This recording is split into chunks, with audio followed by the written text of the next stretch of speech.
Sa ngalan ng Ama, ng Anak, at ng Espiritu Santo. Amen.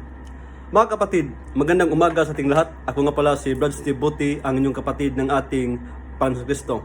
Mga kapatid, sa umaga, masarap ang magkape. Pero mas masarap mga kapatid kung sa ating pagkakape, isama natin ang Panginoon. Mga kapatid, may kasabihan. Ang isang mali, kung laging sinasabi at hindi tinutuwid, ito ay magiging tama sa mga tao na hindi nakakaalam. Kaya mga kapatid, pag maka-encounter tayo ng isang pangangaral na aatake o mali o iba sa pangangaral o sa teaching ng ating Panginoon mga kapatid, ito ay dapat nating ituwid. So mga kapatid, samahan ninyo ako sa bidyong ito dahil magbigay tayo ng komentary sa maling pangangaral ng isang piking mangangaral.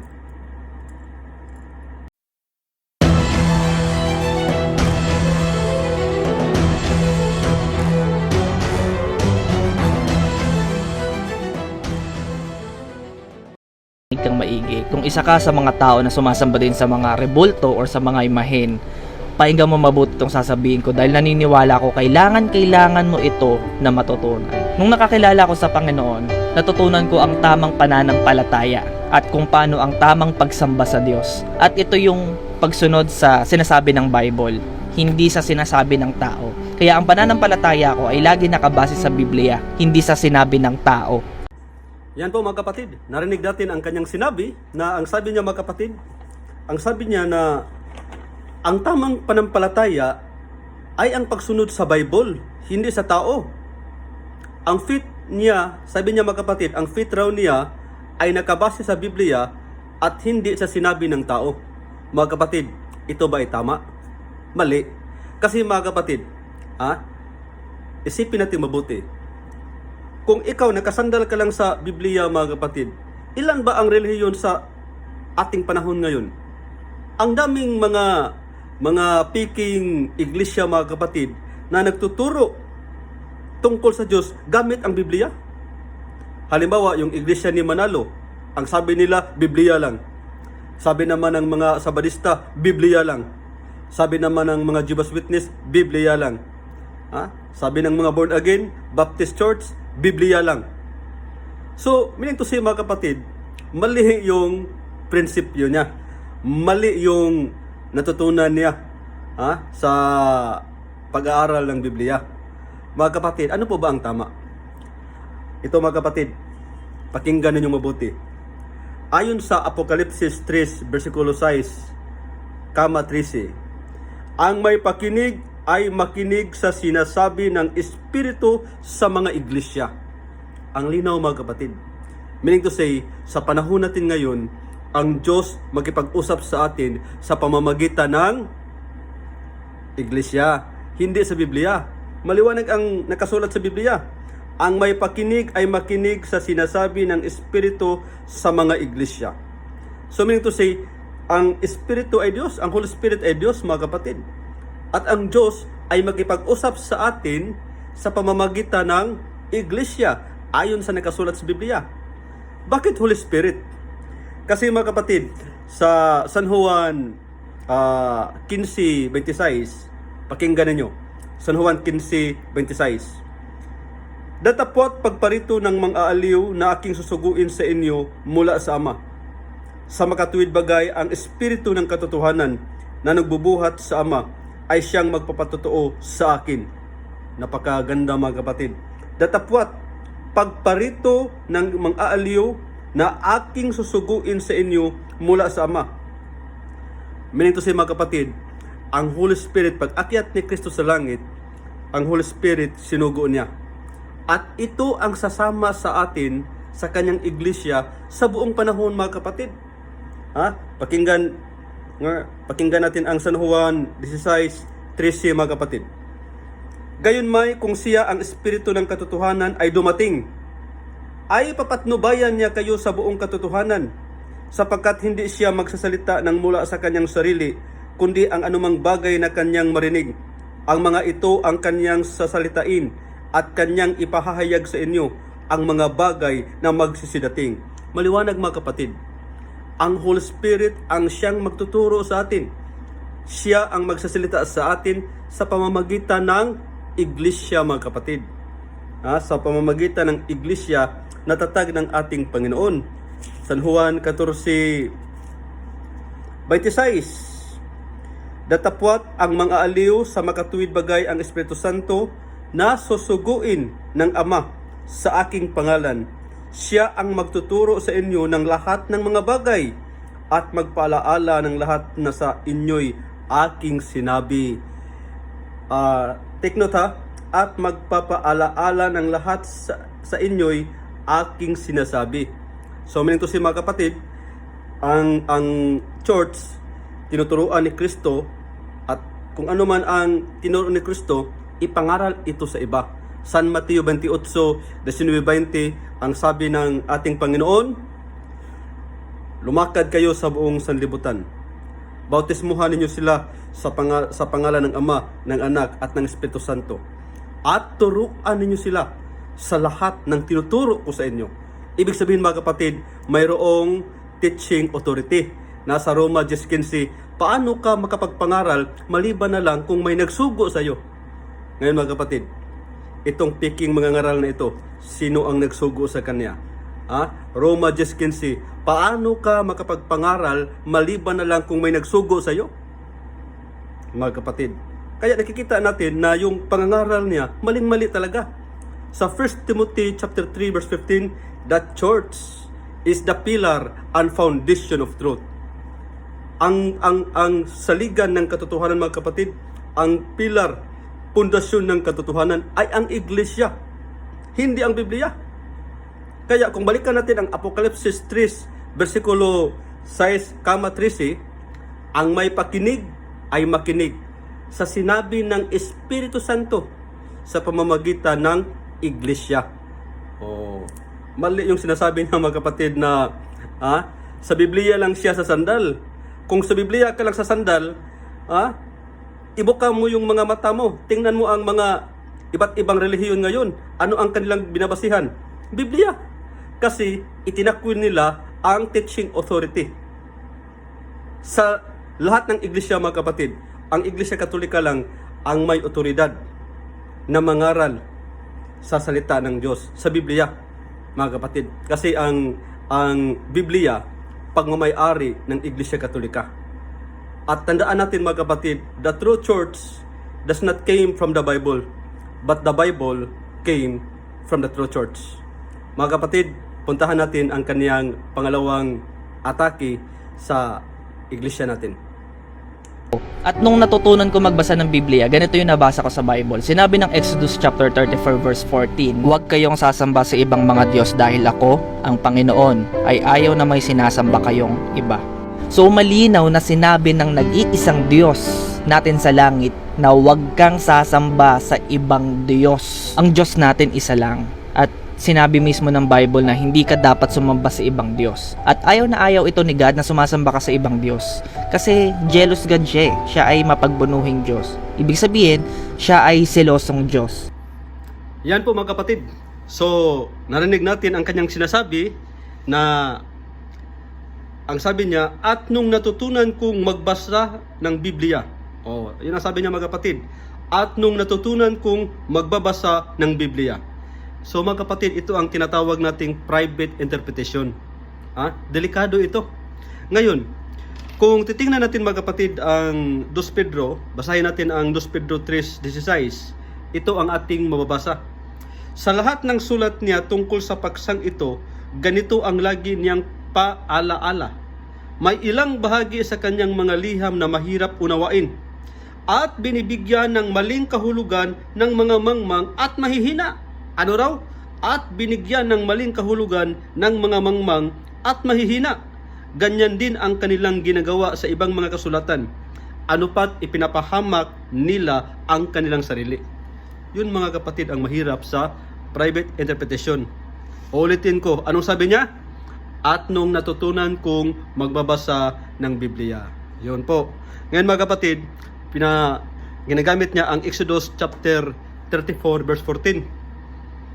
Huwag kayong sasamba sa ibang mga Diyos dahil ako, ang Panginoon, ay ayaw na may sinasamba kayong iba. ay ayaw niya na may sinasamba kayong iba. I don't know mga kapatid, hindi ko alam kung anong bersyon ng Biblia ang ginagamit niya, yung Tagalog version ng Biblia. Kasi may dalawang Biblia ako dito, ang Biblia at ang Magandang Balita Biblia. Yung panghuling linya ay hindi ganito ang pagkasulat. Ganito ang pagkasabi mga kapatid. Sapagkat hindi ka sasamba sa ibang Diyos.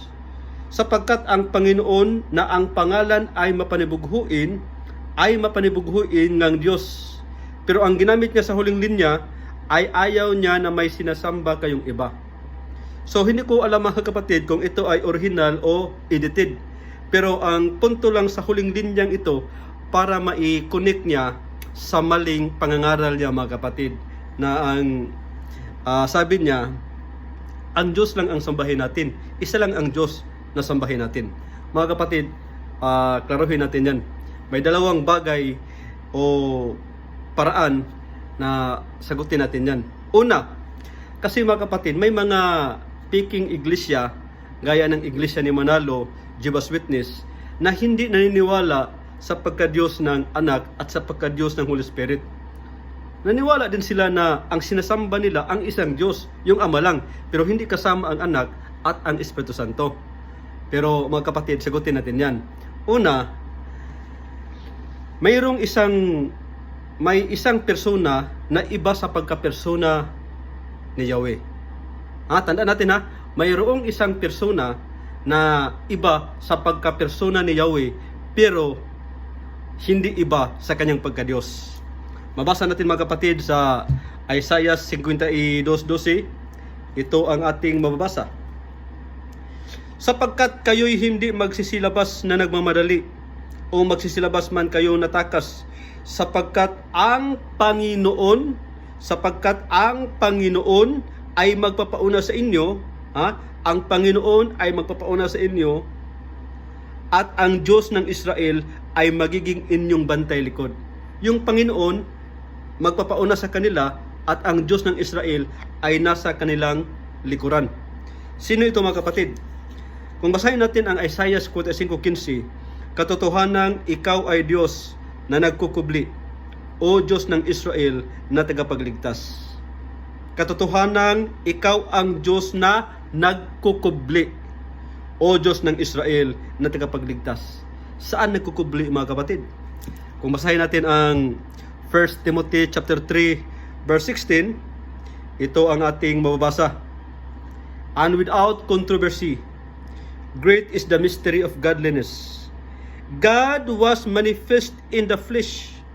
God was manifest in the flesh. Sino itong God was manifest in the flesh? Walang iba, si Kristo mga kapatid. Juan 10:30, sabi ng ating Panginoon, ako at ang Ama ay isa. Saan sila nagkaisa? Sa pagka-Diyos. Bakit? Kung basahin natin ang Kolosas 1:19 mga kapatid, maliwanag na ang pagka-Diyos ng Ama ay yun din ang pagka-Diyos ng anak. Kolosas 1:19, sapagkat minagaling ng Ama,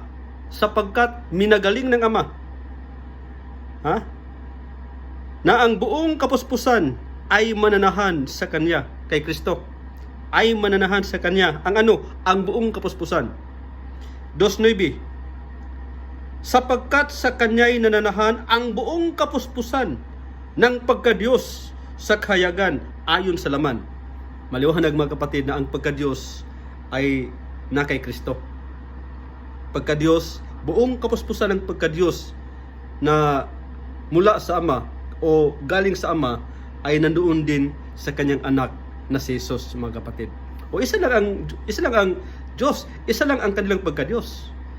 Pag sinabi natin mga kapatid na isa lang ang Diyos sa tatlong persona, isa lang ang kanilang pagka-Diyos, ang ibig sabihin niyan mga kapatid, divine nature.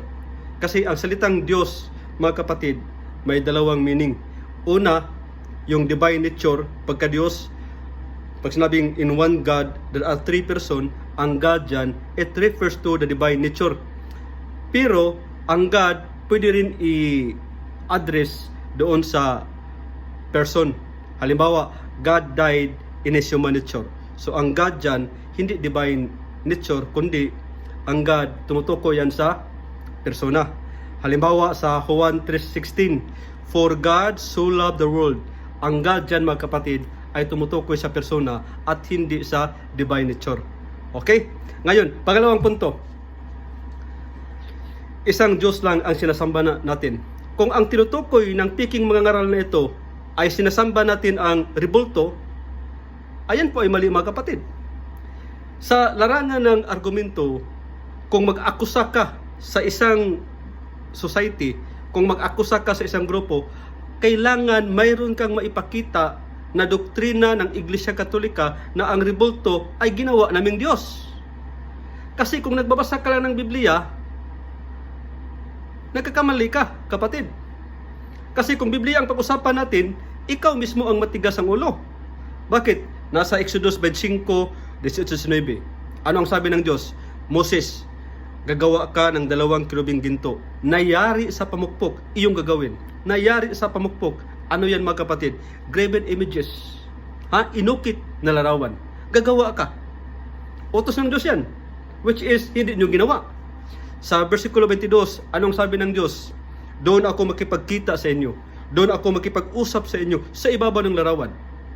So maliwanag mga kapatid na sambahin natin ang nag-iisang Diyos, pero mayroon siyang paraan na kung sasamba tayo sa Kanya, nakaharap tayo sa larawan na Kanyang pinagawa.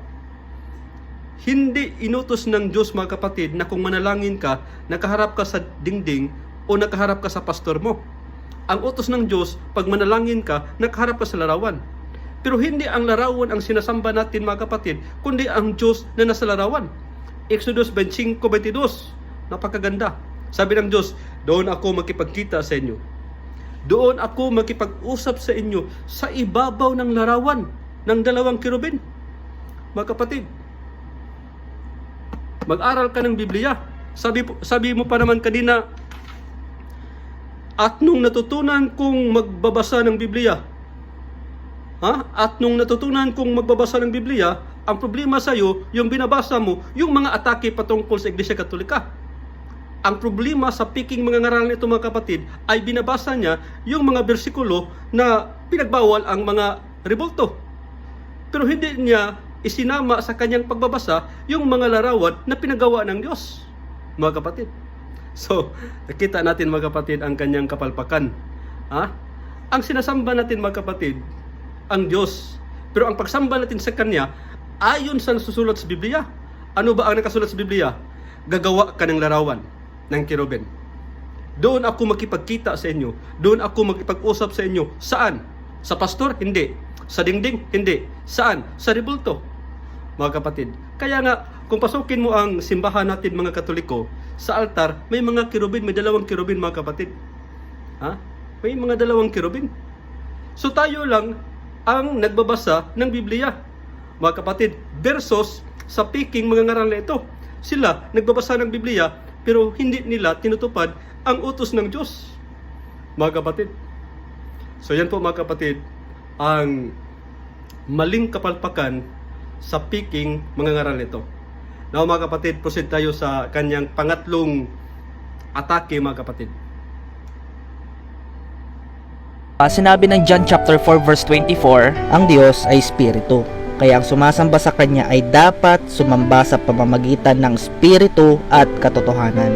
So malino na sinabi naman ng Bible na ang Diyos ay Espiritu. Hindi siya kahoy, hindi siya bato. At sinabi mismo ng verse na yan na kapag sinamba mo ang Diyos, sambahin mo siya sa espiritu at katotohanan. Hindi ka sasamba sa bato, hindi ka sasamba sa kahoy, sa spiritual ka sumamba, sa katotohanan. Ang Diyos ay buhay, hindi siya patay, hindi siya rebulto, hindi siya bato, hindi siya kahoy.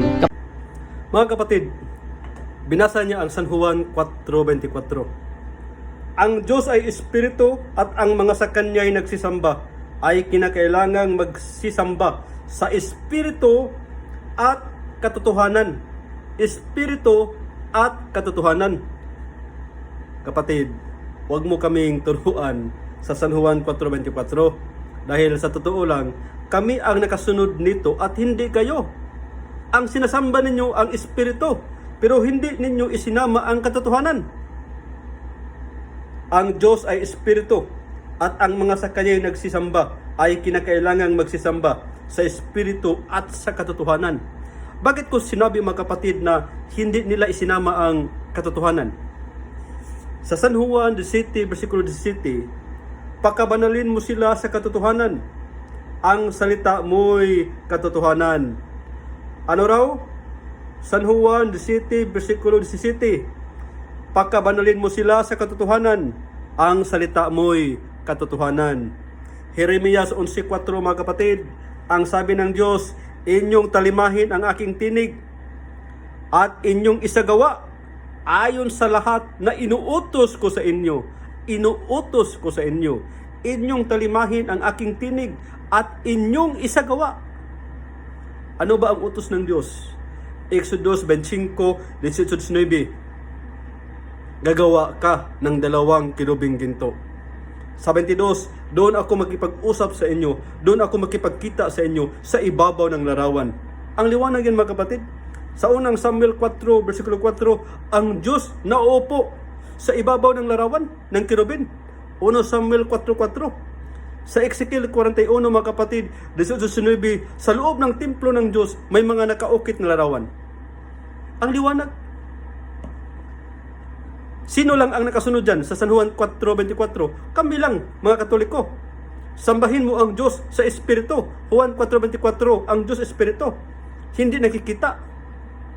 Pero para malalaman natin na nariyan ang Diyos, mga kapatid, kailangan mayroon tayong larawan. Kailangan mayroon tayong rebulto para malaman natin na nandyan ang Diyos. Wala sa pastor at wala sa dingding. Saan natin mabasa mga kapatid? Pakinggan ninyo ang Hebreo 9:5. Oh. Biblia ang pag-usapan natin, litra po litra. Hebreo 9:5. Basa kapatid. At sa ibabaw nito ay ang mga kirubin ng kaluwalhatian. Oh? Ng kaluwalhatian na nangagsililim sa luklukan ng awa. At sa ibabaw nito ay ang mga kirubin ng kaluwalhatian. Mga kapatid, kasi nga naroon ang Diyos. Ang binasa ko, ang Biblia. Basahin naman natin mga kapatid, ang magandang balita Biblia. Hebreo 9:5. Oh. Sa binabasa ko, yung isa na yung kaluwalhatian ng Diyos ay nasa larawan ng kirubin. Basahin naman natin ito mga kapatid, itong magandang balita Biblia. At sa ibabaw ng kaban ay may mga kirubin na nagpapakilalang naroon ang Diyos. Ito ang punto mga kapatid. Kasi nga ang Diyos hindi nakikita, ang Diyos Espiritu. Kaya para malaman natin na naroon ang presensya ng Diyos, nagpagawa siya ng larawan ng kirubin. At ang sabi niya, doon ako makipagkita sa inyo, doon ako makipag-usap sa inyo. Kaya ang Juan 4:24, sambahin mo ang Diyos sa Espiritu at sa katotohanan. Mga kapatid, at ang katotohanan na yan ay nasa Iglesia. 1 Timothy 3:15. The church is the pillar and foundation of truth. Oh, maliwanag mga kapatid. Ang truth, si Kristo, I am the way, the truth, and the life. Mga kapatid. Kaya, delikado mga kapatid, kung may mga taong ganito at hindi natin sinasagot ang kanilang mga, hindi natin itinuwid ang kanilang mga maling pangangaral, yan ay magiging tama sa mga tao na hindi nakakaalam sa katotohanan mga kapatid. Kaya kailangan na meron tayong ganitong diskusyon, komentary, upang mapanatili natin ang katotohanan. So mga kapatid, pakinggan natin ang kanyang sunod na mga atake. Ano ba ang Diyos? Pag sinabi mong Diyos, siya ay creator. Ibig sabihin, manlilikha. Pagka binasa mo yung Romans chapter 1 verse 25, ganito yung sinasabi. Ipinagpalit nila sa kasinungalingan ang katotohanan tungkol sa Diyos. Sinamba nila at pinaglingkuran ang mga nilikha sa halip na ang manlilikha, na siyang dapat papurihan magpakailanman. Amen.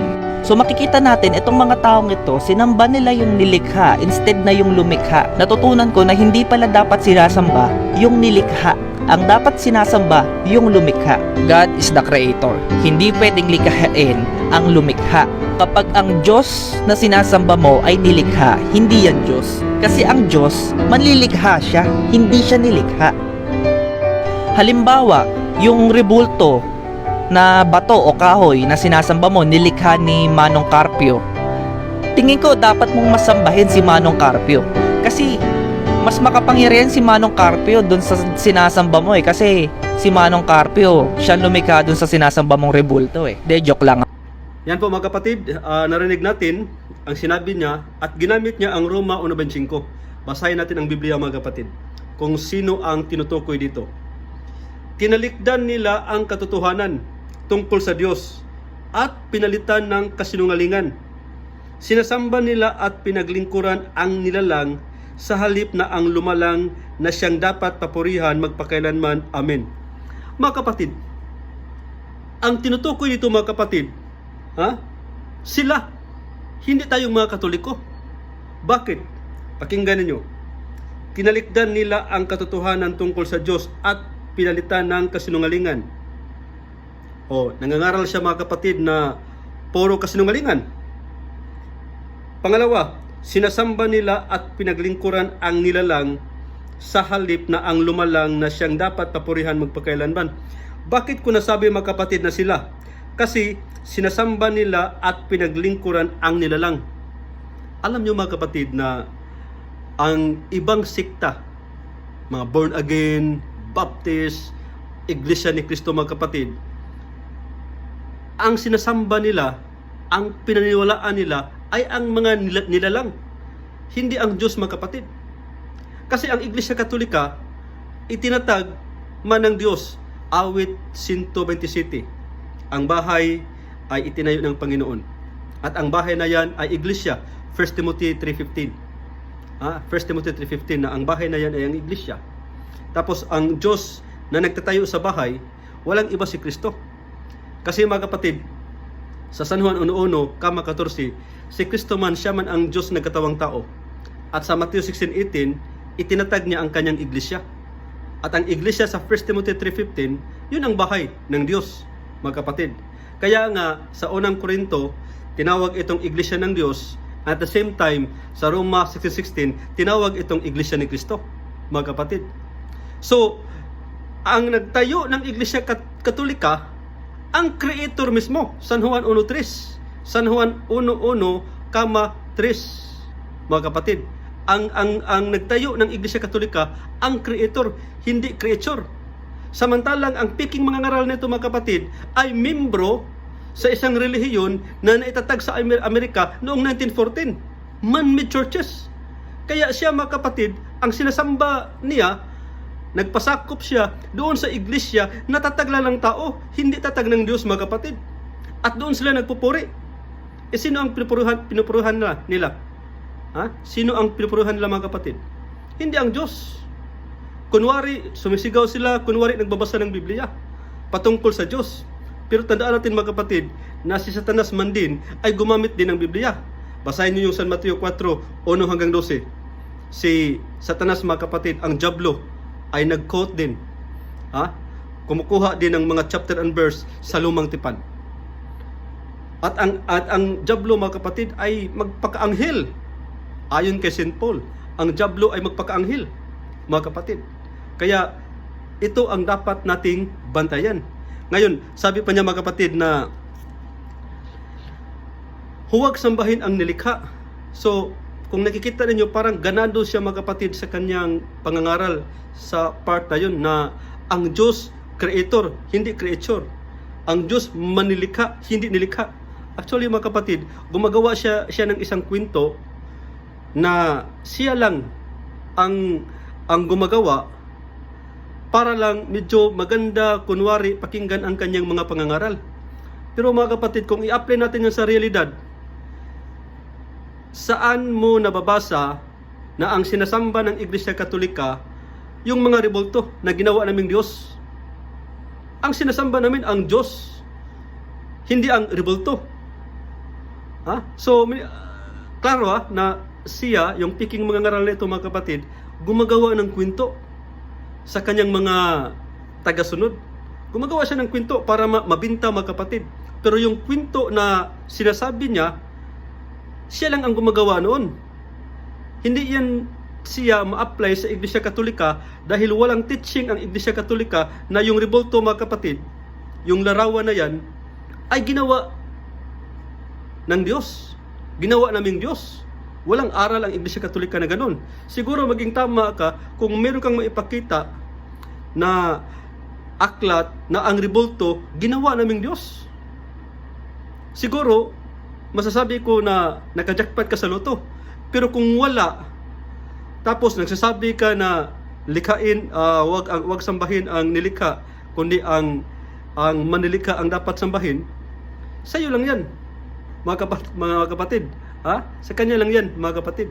Hindi kasama ang Iglesia Katolika dyan. Dahil ang Iglesia Katolika, ang sinasamba natin, yung Creator. Hindi yung creature, mga kapatid. Ha? Yan ang katotohanan. Kaya dito natin makikita, mga kapatid, na ang lahat ng mga sinasabi niya, hindi talaga totoo. So kung makikinig ka sa kanyang pangangaral, delikado ka. Yung nag-iisa nating kaluluwa, mga kapatid, delikado ka kung ang ganitong klaseng pangangaral ang pakikinggan natin. Una't una, walang nagbigay sa kanya ng otoridad. Roma 10:15, paano ka makapagpangaral maliban na lang kung may nagsugo sa iyo? Walang nagsugo sa kanya, mga kapatid. Walang nagsugo sa kanya. So mga kapatid, puntahan natin ang kanyang sunod na atake. Ang ibig sabihin ko lang dito, ang rebulto o kahoy ay walang kapangyarihan. Malinaw na hindi yun Diyos. Hindi sila nakakakain, hindi sila nakakakita, hindi sila nakakaamoy. Sa totoo lang, mas makapangyarihan ka pa nga dun sa rebulto na sinasamba mo. Yung anghel nga sinabi mismo sa Bible na ayaw nila nang sinasamba sila, ayaw nila nang niyuyukuron sila. Tapos yung kahoy o kaya yung rebulto na bato ay sasambahin mo. Maling-mali ka dun, bro. Sinabi ng John chapter 22 verse 8 to 9, ganito yung sinasabi. Akong si Juan ang nakarinig at nakakita ng lahat ng ito. Matapos kong marinig at makita ang lahat ng ito, lumuhod ako upang sumamba sa anghel na nagpakita sa akin ng mga ito. Pero sinabi niya sa akin, huwag mo akong sambahin, sapagkat katulad mo, alipin din ako ng Diyos at ng mga katulad mong propeta at lahat ng mga sumusunod sa mga nakasulat sa aklat na ito, ang Diyos ang sambahin mo. Yan po, mga kapatid. So, ang sabi niya, yung rebulto o kahoy, walang kapangyarihan. Di nakakita, di nakaamoy. Kaya huwag mong sambahin bilang Diyos mo. Mga kapatid, again and again, kailan ba natin sinasamba ang larawan natin bilang Diyos natin? Diyan palang palpak na siya . Pangalawa, kung sakyan natin yung sinasabi niya na ang rebulto ay walang kapangyarihan, di nakakita, di nakaamoy, tama naman. Pero ang tanong, yun bang rebulto ng anghel na pinagawa ng Diyos kay Moises sa Exodus 25:18-19, nakakita ba yun? Nakaamoy ba yun? May kapangyarihan ba yun? Wala. Rebulto nga . Huwag mo kaming pagsabihan o huwag mo kaming turuan na yung mga rebulto di nakakita at di nakaamoy, kasi alam namin yan. Kaya nga rebulto . Pag rebulto, may mata, di nakakita, may ilong. Ganon din sa rebulto na pinagawa ng Diyos. Ganon din sa mga larawan na nakaukit sa loob ng templo ng Diyos. Alam natin na may mga mata yun, di nakakita, may bibig, di nakapagsalita, may ilong na di nakaamoy. Wala silang kapangyarihan. Pero iba ang kagustuhan ng Diyos kaysa gusto mo. Ang gusto mo kasi, direct to God, hindi mo nasundin yung mga larawan na pinagawa ng Diyos. Samantalang iba ang gusto ng Diyos. Na kapag sambahin siya, kailangan nakaharap tayo sa larawan, sa rebulto na may mata na di nakakita, may ilong di nakaamoy, may bibig na di nakapagsalita. Yun ang gusto ng Diyos.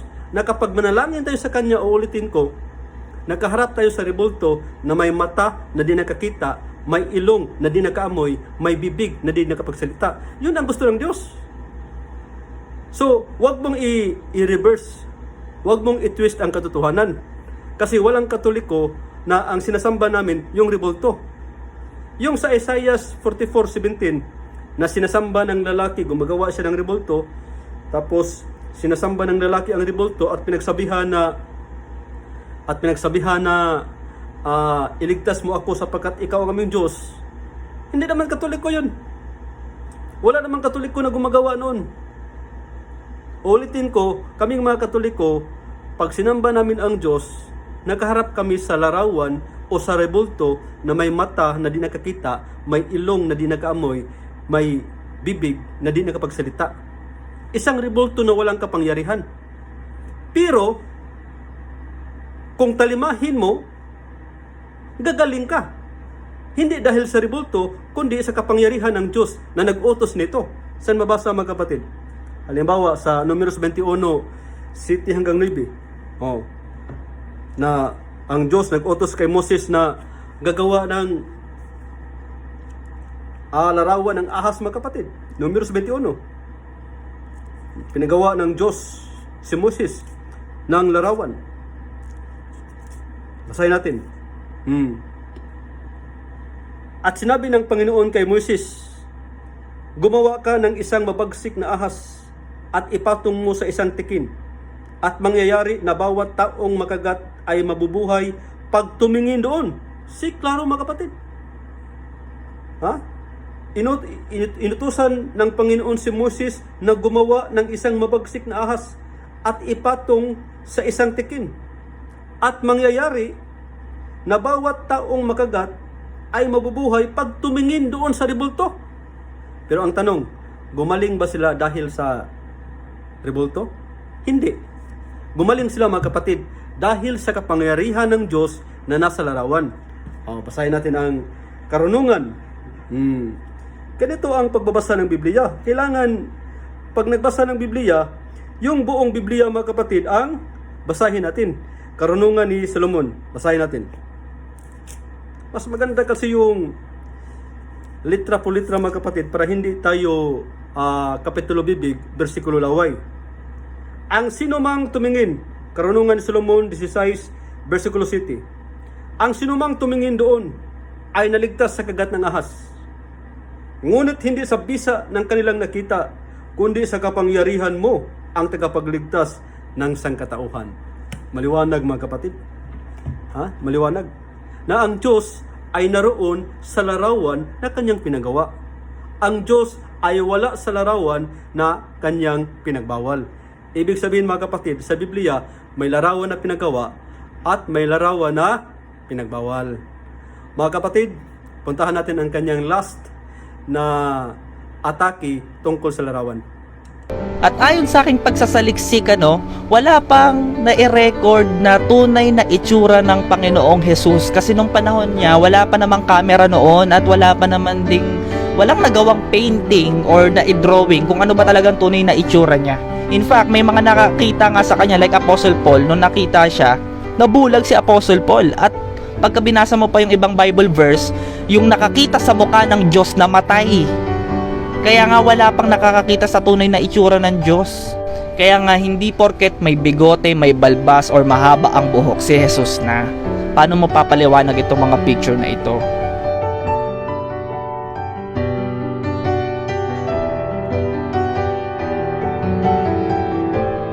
O diba iba-iba yung mukha ni Jesus, hindi mo alam kung ano ba talaga yung tunay niyang itsura. Yan po mga kapatid, narinig natin ang kanyang sinabi. Ayon sa kanya, at ayon sa aking pagsaliksik, wala pang nai-record sa tunay na picture ni Jesus. Mga kapatid, kasi naghanap siya ng kamera during sa panahon ng ating Panginoon, wala pang kamera doon mga kapatid.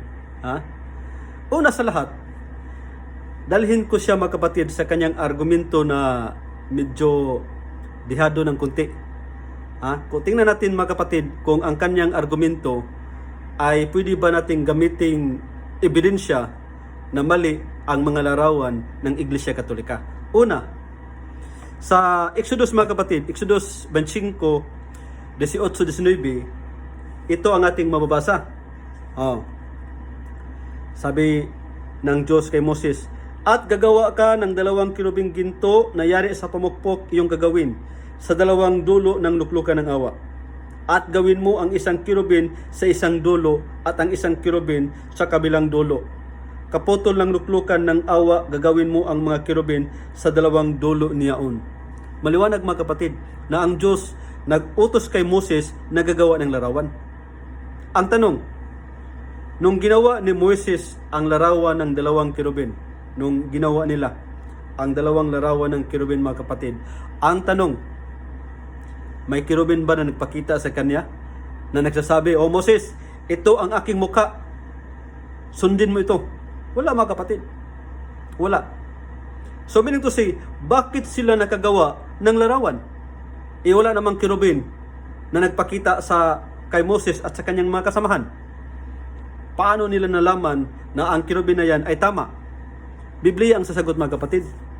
Nasa Exodus 35, versikulo 35. Pakinggan ninyo.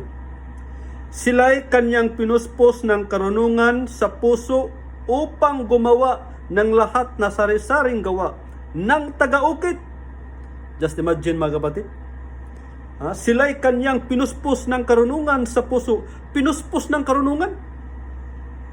Full of wisdom. Upang gumawa ng lahat na sari-saring gawa ng taga-ukit.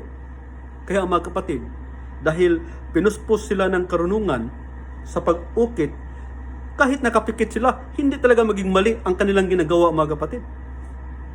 Hindi talaga maging mali ang kanilang ginawa. Ngayon, mga kapatid, kung basahin natin ang San Marcos 9, versikulo 2, ito ang ating mababasa sa Transfiguration. Sila'y naroon, nakita nilang nagbagong anyo si Jesus. Nagbagong anyo si Jesus. Minto si, mga kapatid, nung bago siya nagbagong anyo at pagkatapos niyang nagbagong anyo, mga kapatid, ibig sabihin, nagbago talaga ang mukha ng ating Panginoon. Lumiwanag, kumikinang, mga kapatid. So meaning to say, kahit nagbago ang anyo ng ating Panginoon, siya pa rin yun yung bago siya nagbagong anyo, siya pa rin yun, mga kapatid. Kahit nagbagong anyo siya, isa pa rin yun, siya ay si Jesus, mga kapatid. Ngayon, kung iditso natin sa verse 5, sinabi ni Pedro kay Jesus, "Guro, mabuti pa'y dumito na tayo. Gagawa po kami ng 3 kubol, isa sa inyo, isa kay Moises, at isa kay Elias." Mga kapatid, sa panahon ng ating Panginoon, sa panahon ng mga apostol, wala pang kamera, tama. Pero ang tanong, bakit nalaman ni San Pedro, na ang nagpakita kasama ng ating Panginoon ay si Elias at saka si Moises? Paano niya nalaman? Samantalang, mga kapatid, namatay si Moses, na mababasa natin sa Deuteronomy 34, versikulo 5, namatay si Moises. Hindi pa isinilang si Pedro. Wala pa si Kristo, mga kapatid. Sa kapanahunan pa ni Moises, matagal na siyang namatay. Nagpakita sa panahon ng ating Panginoon. Bakit nalaman ni Pedro? Wala pang kamera. Mga kapatid, ang common sense natin, ang sentido komun, nagtuturo na sa panahon ng mga apostol, may mga nakaukit na larawan. May mga larawan na, mga kapatid, usong-uso sa kanila ang pag-ukit ng larawan. Prueba, Exodus 25, 18-19, Moses, gagawa ka ng 2 larawan ng kirubing ginto. Sa Ezekiel 41, 18-19, may mga nakaukit na larawan sa loob ng templo. Números 21, 7-8, hanggang 9, ang Diyos nag-utos kay Moses na gagawa ng mabagsik na ahas at ibitin sa tikin, mga kapatid. So, sa first century, uso ang paggawa ng mga larawan. Uso ang paggawa ng mga rebulto, mga kapatid. Iba rin yung larawan na pinagbawal. Hindi talaga nila ginawa yun. Pero ang larawan na pinagawa ng Diyos, ginagawa nila, mga kapatid. So paano nalaman ni Pedro na ang kasama ng ating Panginoon si Moises yun? Dahil sa may mga larawan, mga kapatid. Dahil sa may mga larawan. Ngayon, tanong, sa first century, mayroon bang mukha si Jesus, yung larawan? Mayroon bang apostol na nagpakita sa mga tao sa larawan ni Jesus na nakapako sa cross? Meron, mga kapatid. Basahin natin ang The Living Bible, Galatia 3, versikulo 1. So ito ang prueba na sa panahon ng mga apostol, may mga larawan na kasama si Jesus. Galatia 3:1, Living Bible. O foolish Galatians, what magician has hypnotized you and cast an evil spell upon you? For you used to see the meaning of Jesus Christ's death as clearly as though I had waved a placard. waved a placard before you with a picture, on it of Christ dying on the cross. Oh, may picture na mga kapatid sa panahon ni San Pablo na larawan Jesus na nakapako na namatay sa krus mga kapatid. So maliwanag. Ulitin ko, Galatia 3 versikulo 1, The Living Bible. Oh, ngayon, sa panahon natin ngayon mga kapatid, ayon sa siyensya, meron ba tayong maipakita na larawan mukha ng ating Panginoon? Meron mga kapatid. Confirm sa science, confirm sa mga arkeologo.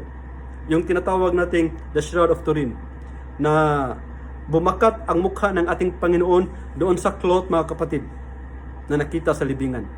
Ha? So, yun ang mukha ng ating Panginoon. Kitang-kita talaga. At ang sabi ng ating kapatid, na piking mangangaral, sabi niya, at ayon sa aking pagsaliksik, wala pang nai-record. Saan ka nagsaliksik? Sa Biblia. Kailangan na magsaliksik ka sa panahon natin ngayon at makikita mo yung Shroud of Turin, mga kapatid. Okay? Then, lastly, mga kapatid, yung tinatawag nating Divine Mercy Image. Ang ating Panginoon mismo nagpakita kay Saint Faustina. Okay? Ngayon, ano ang sabi?